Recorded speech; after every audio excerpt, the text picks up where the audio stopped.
Assalamualaikum warahmatullahi wabarakatuh.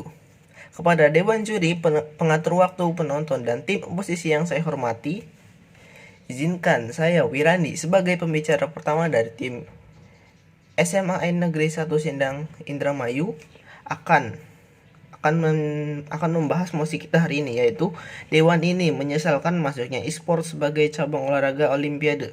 Definisi. Pertama kita akan mendefinisikan mosi kita tersebut. E-sport, apa itu e-sport? E-sport adalah suatu jenis game atau permainan yang biasa dimainkan oleh orang. Seperti PUBG, Mobile Legends, Free Fire, Dota 2 itu adalah termasuk dalam kategori tersebut. Dan kita akan berbicara tentang musik kita hari ini, yaitu lebih memfokuskan terhadap dampak dari e-sport atau game-game tersebut terhadap pelajar Indonesia. Ya, saya pun sangat setuju dengan mosi kita hari ini, yaitu Dewan ini menyesalkan masuknya e-sport sebagai cabang olahraga olimpiade. Karena mengapa? Karena bagi pelajar itu sangat mengganggu dan banyak dampak buruk game bagi pelajar, yaitu ada 3 dampaknya secara garis besar menurut www.kompasiana.com.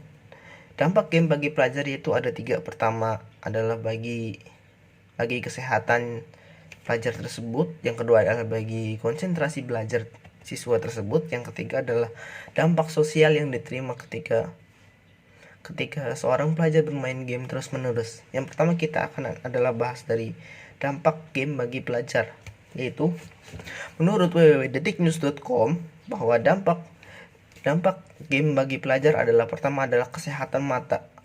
Jika seorang pelajar lebih memilih bermain game terus-menerus, maka kesehatan mata akan berkurang karena mata pelajar tersebut selalu melihat handphone, laptop, ataupun bermain game di PC yang akan sangat mengganggu kesehatan mata. Nah, dengan mengganggu kesehatan mata tersebut, maka itu akan mengganggu konsentrasi belajar. Yang kedua adalah dampak bagi pembelajaran. Yang pertama adalah mengalami kurangnya konsentrasi dalam belajar. Jika terbiasa dengan bermain game, maka seorang pelajar ketika ia harus belajar, ia akan memikirkan game selalu yang ada di pikirannya. Bagaimana apa yang terjadi dalam game, dia selalu memikirkan itu, dan jadinya konsentrasi dalam belajarnya itu terpecah.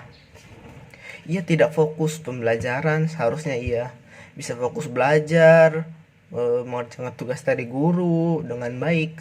Jadi bisa dibilang itu tidak sesuai dengan tugasnya seorang pelajar. Itu yang pertamanya, yaitu ada yang kedua adalah membuang-buang waktu.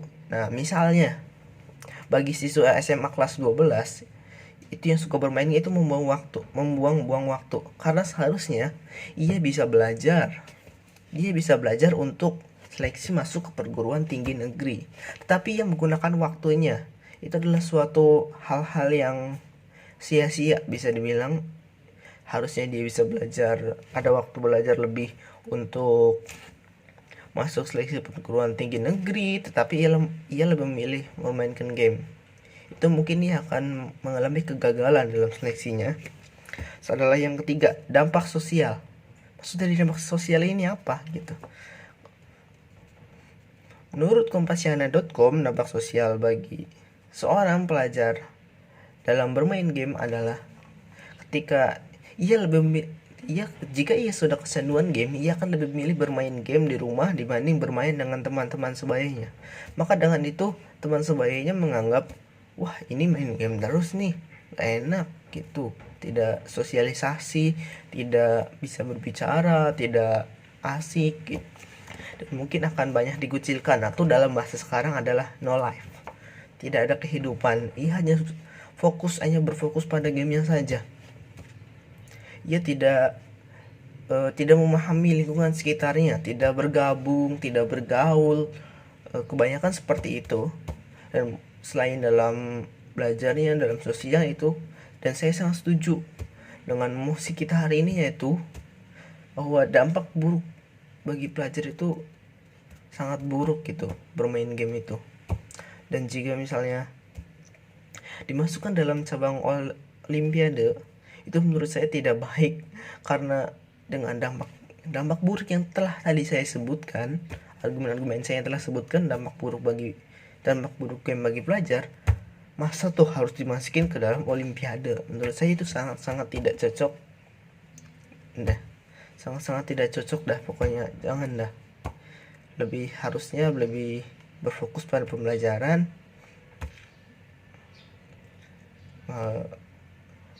Mungkin hanya itu saja yang dapat saya sampaikan. Kurang lebihnya mohon maaf. Assalamualaikum warahmatullahi wabarakatuh.